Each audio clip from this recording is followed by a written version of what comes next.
an eagle act? They get their feet tangled in fishing line. We had an eagle that came in. The feet had been badly tangled in fishing line that somebody had left. The eagle had degloving injuries, which means all the skin on her feet was torn off. She had to have skin grafts, which were very painful for her, and she endured a long recovery at our facility. We were able to release her back to the wild. But fishing line is horrible for bald eagles and other birds.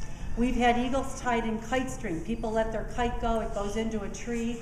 People just leave it there. We had an eagle a couple of years ago that was tied up in kite string.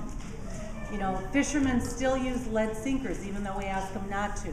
What happens is the fish eat the sinkers, get away from the fishermen, the eagle eats the sinker, and the bald eagle develops lead poisoning, which is extremely painful for them, and it's a horrible death if they don't make it. So, you know, there are just things you can do. We do have a sheet up here about how you can help raptors, just what the everyday person can do to help these beautiful birds, so we can keep them healthy and wild and free. Because we'd like to see more of her out in the wild. Absolutely.